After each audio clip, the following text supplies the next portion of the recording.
to Reflections from WT, the heart and soul of the Texas Panhandle. I'm your host, Randy Ray, and you are listening to a very special episode. For this episode, Dr. Walter Wendler came to one of my classes and let them ask whatever they wanted to. Here's how it went. Well, my name is Mathena Washington, and I'm a junior here at WT. And who are your favorite architects or your biggest influences? Oh, interesting. Thanks. Most people know, I think, that I am an architect. I was trained as an architect at Texas A&M and the University of California at Berkeley. My favorite architect of all time is probably Lou Kahn. He did a number of really great buildings, but my favorite building that he did in North America is the Kimball Art Museum in Fort Worth. It's a great building, and the reason I love it is there's a certain amount of precision in it. It's a highly crafted building. It's like a watch. And the addition to it that was just recently done a few years ago has those same features about it. So I really like that. And I like the precision, yet it's filled with big ideas. So that's what I like. Hi, Dr. Wendler. My name is David Davis. I'm from Panhandle, Texas. I'm a senior here at WT. And the question that I had is, how did, your family life impact the decisions that you made along the way? How's my family life? Well, I've tried to be conscious of my family life. When I was in Baton Rouge, I had a full-time practice. I taught at LSU for 6 years, and I had a full-time practice there and also taught. And one day I came home from the office on a Saturday afternoon, from the practice office, at about 5 o'clock in the afternoon. My wife said to me, there's some kids in the living room. You might want to go in and see them. So I went there, and it was my two sons, Walter and Bradley. And I came back, I said, what's the deal? And she said, I just want you to look at them, because the way it's going, they're going to be old and out of the house before you even remember who they are, because I was working so much. I was busy at the office and busy at school. And from that day, over the next 6 or 7 months, I made a decision that I told Mary, I said, I'm going to pick and just do one thing and put myself kind of fully commit to it. And it was either practice or teaching, but not both. I chose teaching, immediately started looking for another job because it was going to be a way to, in a sense, break off my relationship with LSU and also my relationship with my partner in a very positive way. And it turned out that I got a job at Texas A&M from where I had graduated 9 years before. So it was, it all worked out very nicely and allowed me to focus more attention on my, at the time, young sons. And that worked reasonably well, but that is a constant battle. Randy faces it every day, and even when there's only 2 people left in the family, which is what Mary and I have now, it's still a battle to keep the priorities correct between work and family life. I had Mary before I had the job. She was my wife. I'll have her hopefully long after I have this job and any other job. So it's important to keep those things in balance. Hi, Dr. Wendler. My name is Benjamin Bermudez. I am a junior here at WT. And my question is, what was your main inspiration behind the podcast? Well, that's a great question, and knowing Randy was helpful in kind of moving in the direction we've moved with the podcast. But my sense is that public education is a public good, it's a public commodity, and I think people in communities, especially around regional universities like West Texas A&M University, want to know what's going on at the institution. We're a large employer. We have a $70 million annual payroll, which is a huge annual payroll. I don't know how we stack up against other industries, but it's a big payroll. And people in the community want to know that we're doing our job, we're looking ahead, we're planning not just a few feet in front of us, but miles ahead and trying to understand the future of WT and its impact on the Panhandle. We just finished an economic impact study where it was ascertained that nearly $750 million per year is considered to be WT's contribution to local economic development. That's important to know. So I think sharing the kind of the intentions and where the university wants to go is of interest to people, even if they're not attending college or don't have children or brothers or sisters or spouses who are attending college, because we're an important part of the community. And I think the way to do that, we can't always get, a lot of what we do is not hard news. It's a kind of a process that we work through. That's what these podcasts let us share. And the way it's working is, I think, very nice, because people are listening to the podcast. Of course, we keep track of all that. And the listenership, if that's the correct word, it tends to grow as we go along. Part of that is Randy's deft analysis and his easy personal relationship with whoever he's talking to, and Johnny's story, kind of behind the scenes, making all the pieces fit together. So those things, that's the ingredients for this. And I think people want to know about the university. I'm pleased to help share as much as I can about it. My name is Samuel Pedraza. I'm from Amarillo, Texas, and I'm a senior here at WT. And my question for you is, what is the weirdest thing you've ever discussed on your podcast? The weirdest thing I've ever discussed on the podcast? Gosh, I'm not sure. You know, some things might be weird to listeners. Let me try to think of well, I'll tell you one that was not so much weird, but interesting to me. And I can't even say his name because I always call him Cash. Randy knows who I'm talking about. He's a student. And listening to his story, his testimony about his own life, came from a challenging background. A lot of people would have folded up the tent and went home. He didn't do that. Came through, I think he came through Boys Ranch. Randy, if that's correct, nod your head. I think he's not even listening. But anyway, I think he came through Boys Ranch and worked diligently as a student there, and now is here, and he's a successful student who has committed himself to getting a good education, and he has one. And it's not so much that it was weird, but it was just heartwarming to see what happens when the power of a university education is levied in an individual's life. It changed the trajectory of his life, and it will change the trajectory of those around him because he's such an inspiration. So weird's probably not the right word for that, but it was moving to me and very... It made me think, gosh, this is worth doing, and I hope people listen to this young man, because he's a first-generation student who really came out of a difficult and challenging background and made things work. Hi, Dr. Wendler. My name is Cesar Escalante. I'm a junior from San Antonio, Texas, and my question to you is, how do you feel about the recent ban on vaping, and what do you plan to do to execute it?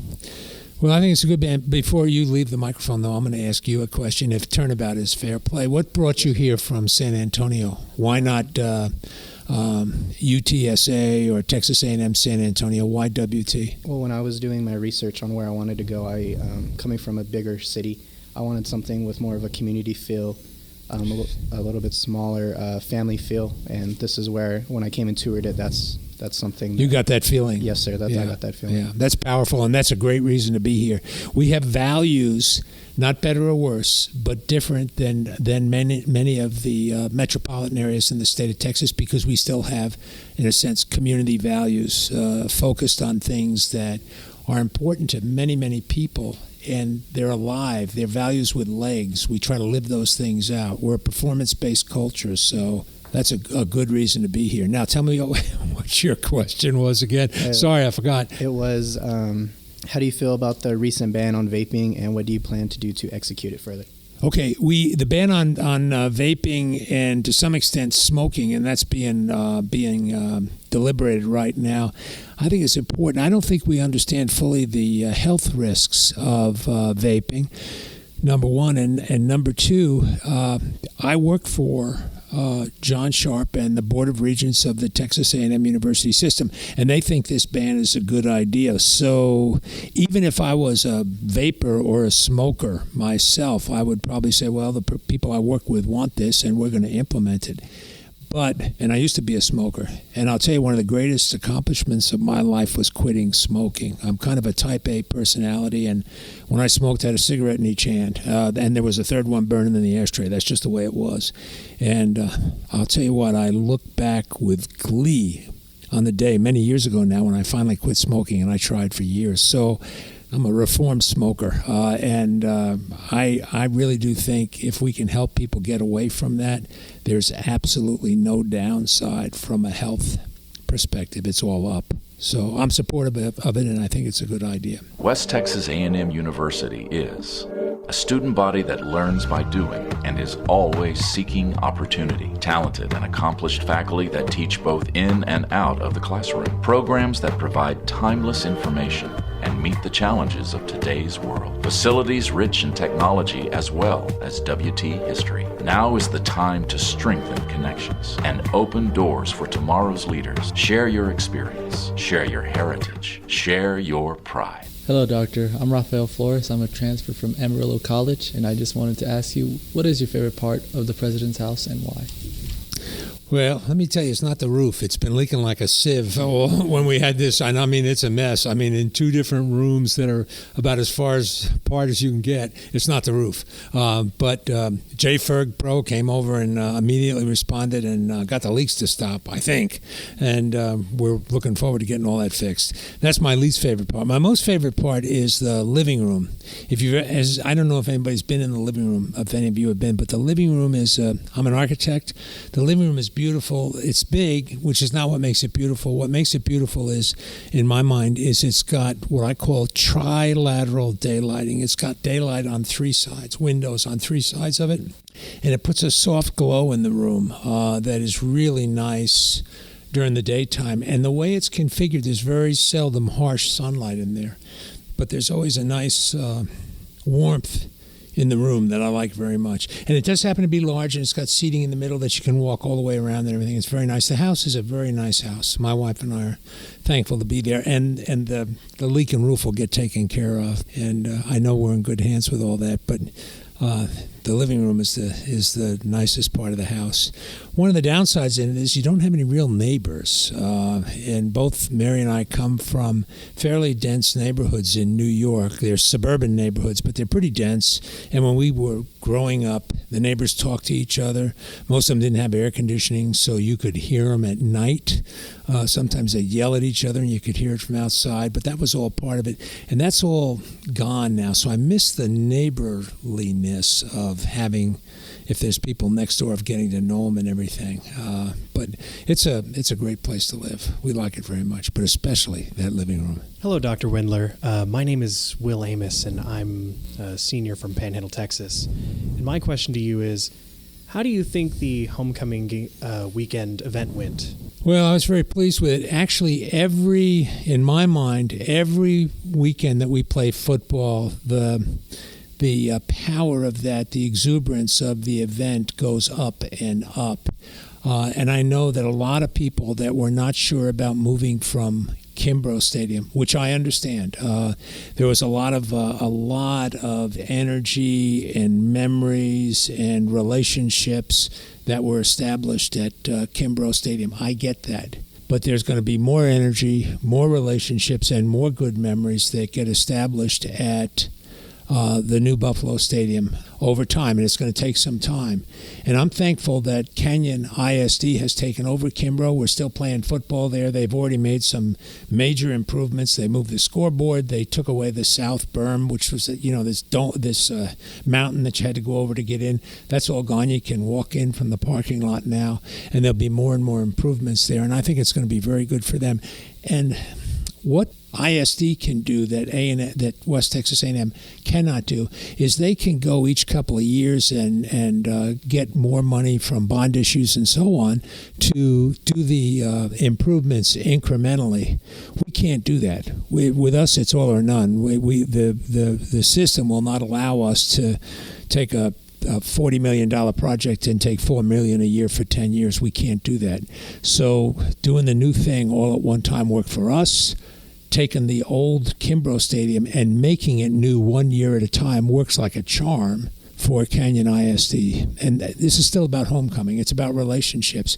And the great benefit, and this has been my contention, and it was also President O'Brien's contention before me, that having the football program, the football stadium on campus would add a lot of life to the campus on weekends. And it's early to tell, but it sure feels that way right now.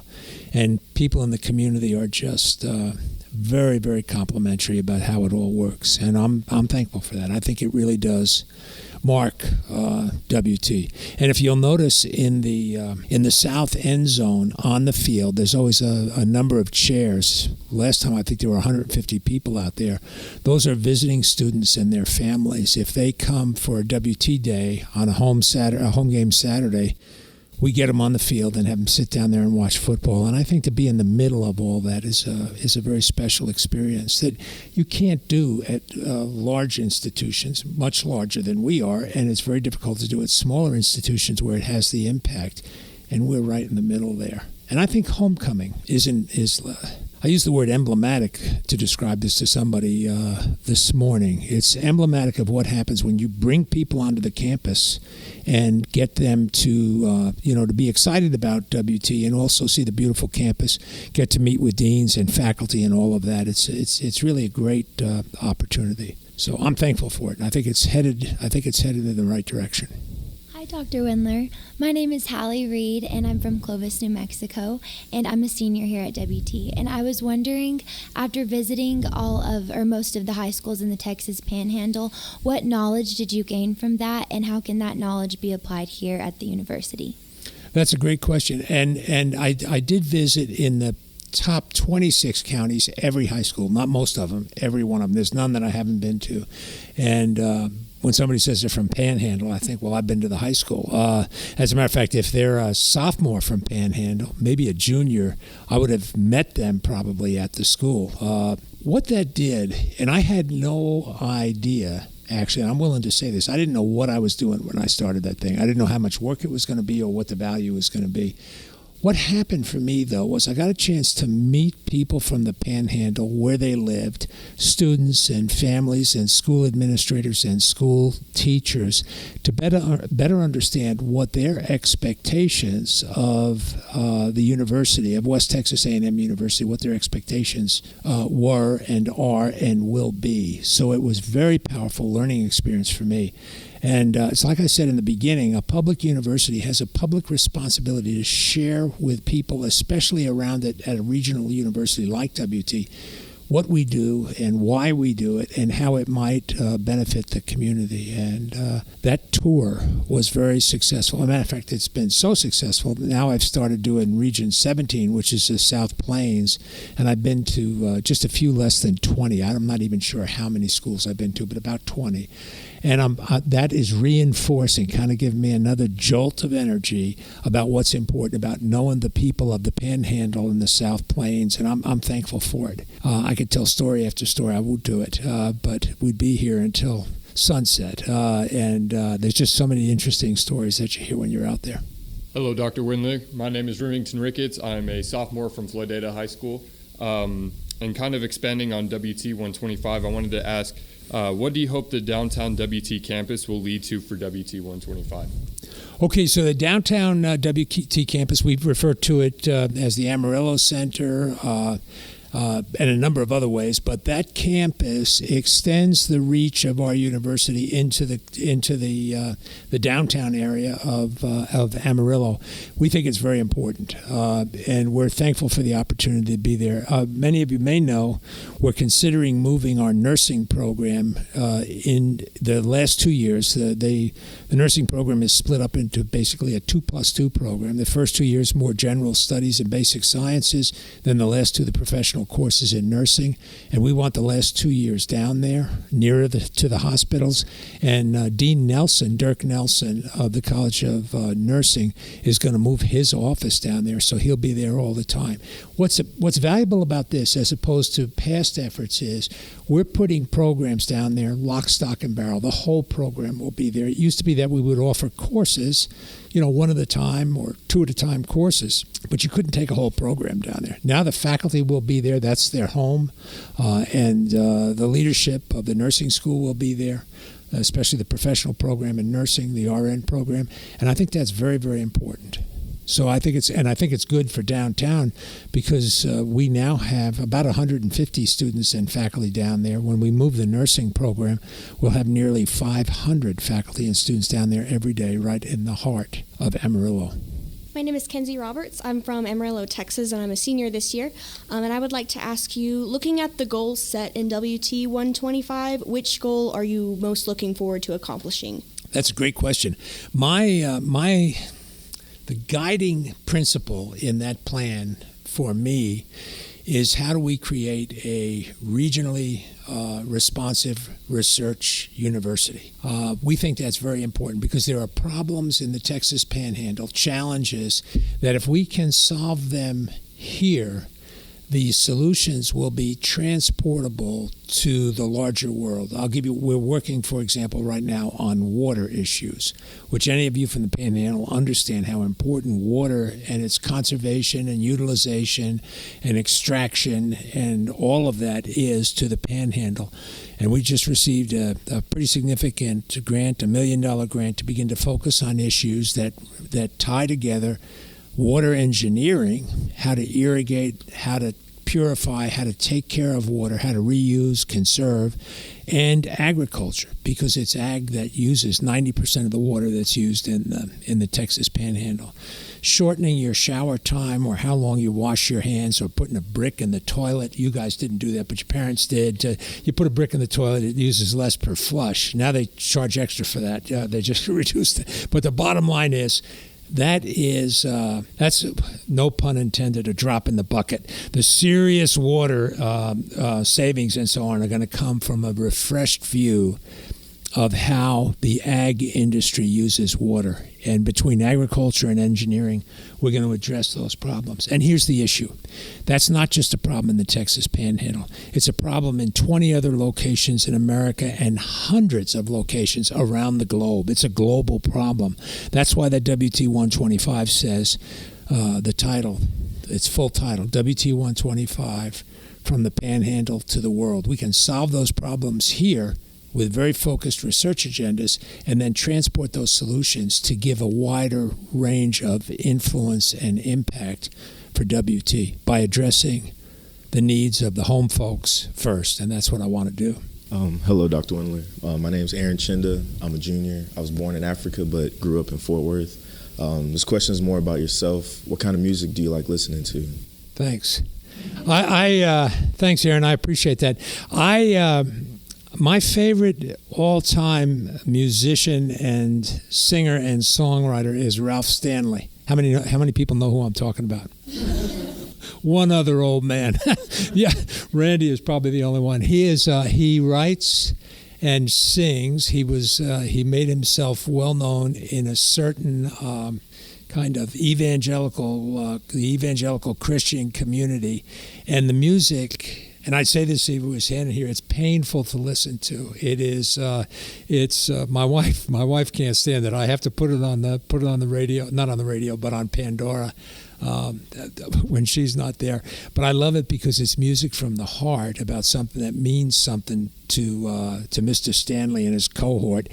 Even though it's not the easiest stuff in the world to listen to. But that's you asked me. That's my favorite guy. Good evening, Dr. Wendler. Yes, sir. My name is Lorenzo Barnett, and I'm from Arlington, Texas. And I wanted to know, what is something that you do every day that is for you and not for the university? Well, I do a couple of things. I try to exercise every day, but that doesn't always work. I know it's not going to work tonight. It's just not going to work.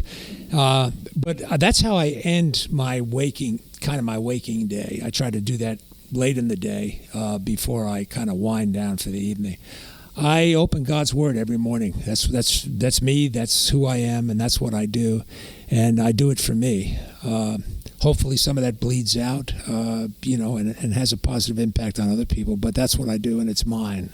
It's all mine. Oh, is this the Sidewinder? No, the curveball. The curveball. Hello, Dr. Wendler. My name is Brandon Miner, and I'm from Lubbock, Texas, and I graduated from Lubbock Cooper High School, and I am a junior here at WT.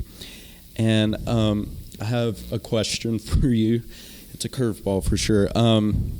If you were to start a band, what would the name of the band be, and what instrument would you want to play in the band? Gosh, that is a curveball. I'm not quite sure. Dr. Wendler and the administrators. Yeah, Dr. Wendler and the administrators. That'd be good. That'd be true. What instrument would I play? Well, I don't know about that. If I had to sing, I'd be the lead singer. If I was going to play an instrument, don't ask me why. I've never touched one. I used to play the trumpet. I would play the saxophone. I like the saxophone. You can squeeze a lot of stuff out of that thing. Right, at least the people that I've heard that play it well. Got a lot of emotion and I like it. Thank you for joining us for Reflections from WT, the heart and soul of the Texas Panhandle. Be sure and join us again next time.